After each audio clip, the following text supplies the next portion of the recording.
late 1980s, at a small university in Vermont, there was a freshman named Emily Carter. Emily had always been a bright student in high school, but college was a different story.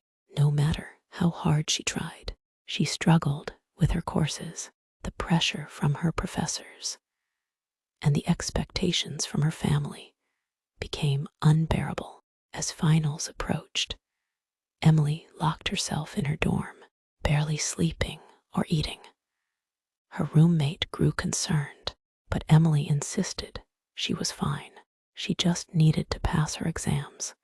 She had to. One cold December night, Emily left her textbooks open on her desk and walked into the shared bathroom on the 5th floor. She turned on the bathtub and sat on the floor, whispering to herself, "I'm sorry, Mom, I tried." When the tub was full, she stepped in, her hands trembling.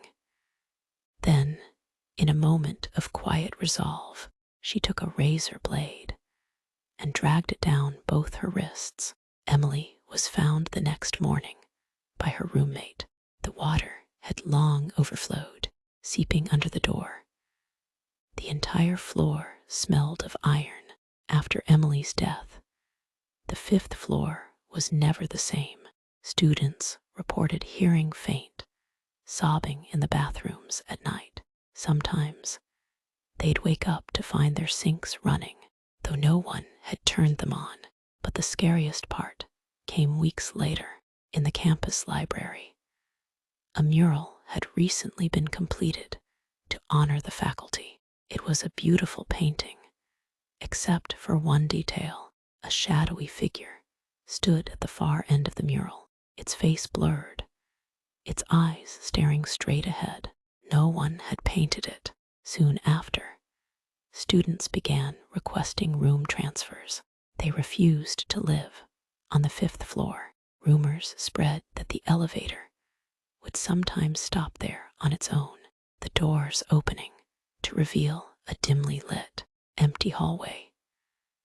No matter how many times students pressed the close button, the elevator wouldn't move until it decided to. Security was sent to investigate after multiple complaints. On more than one occasion, they found the dorm's communal bathtub filled to the brim with water. Despite no one living on the floor, the university eventually shut the 5th floor down. The doors to the dorm rooms are locked, and no one is allowed inside. But students on the 4th floor still report hearing footsteps above them at night, and sometimes the sound of dripping water